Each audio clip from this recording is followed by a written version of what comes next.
Whoa, what is going on, guys? It is Brian Does Radio here for my first video and my first topic. So to just go ahead and get these things out of the way, my first topic is dealing with anxiety. As I kind of discussed this, or as I brought up topics of what I should talk about, of course, I kind of dealt with many different ideas, and you guys were helping out a lot, figuring out what I really wanted to talk about and kind of what you guys wanted to hear me talk about. And one was dealing with anxiety. So let's just dive straight into it. So here's what dealing with anxiety is like. Take one.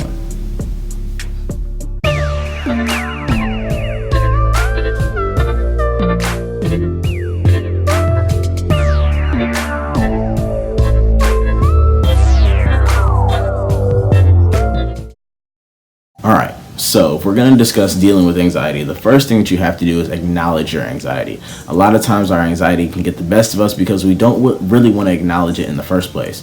But if you really want to solve some of the problems that you really have going on, the first thing you really have to do is just acknowledge that it's a problem in the first place. The more we push it off, the more it actually kind of gets worse. So always acknowledge your anxiety. You have plenty of time and plenty of room to make sure that you are bettering yourself at the end of the day.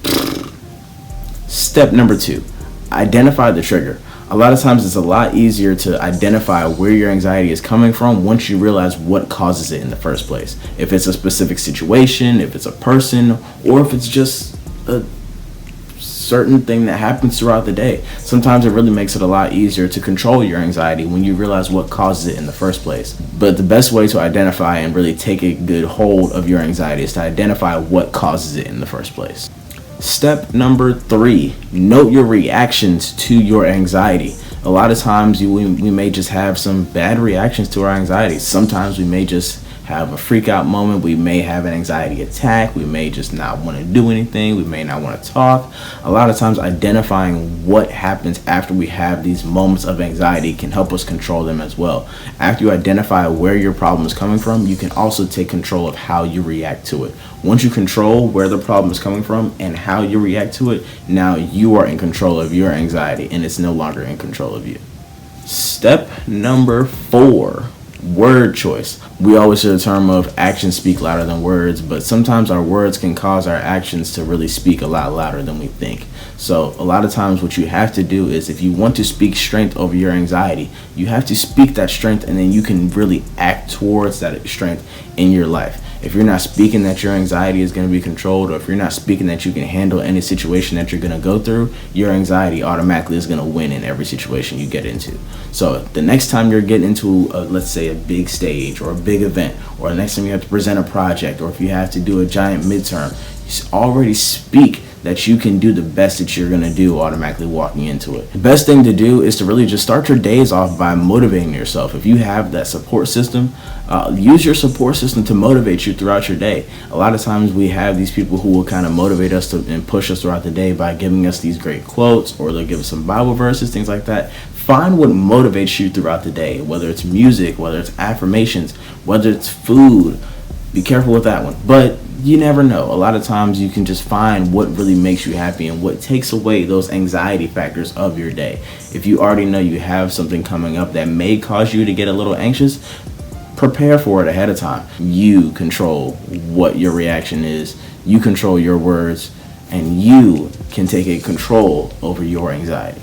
Step number 5 is to stop and smell the roses. And I know we all hear this saying all the time, just to take a breath and just breathe. Enjoy what you have around your life. But sometimes that can be really hard when you have anxiety. A lot of times we kind of don't feel like we have time to stop and smell the roses. A lot of times we don't feel like we have time to just stop and take a break from our day. But trust me, you have time to take care of yourself. At the end of the day, if you don't take care of yourself, no one else will. You have to want it for yourself.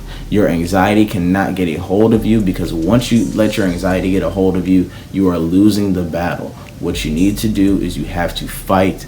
But it starts with taking the time to enjoy yourself and to enjoy your life and to just enjoy everything you have around you. Stop and smell the roses. Maybe not physical roses, because not everyone has roses, but just stop and look at the sky, or just stop and appreciate what you have around you. Appreciate nature, appreciate life, appreciate doing what you do on a daily basis, because there are plenty of people around the world who would love to be in the spot that you're in. So enjoy it and appreciate it, because it can be here today and gone tomorrow.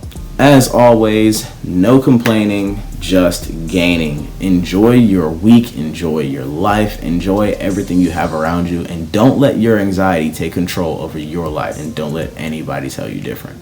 I'll catch you guys for the next video. Until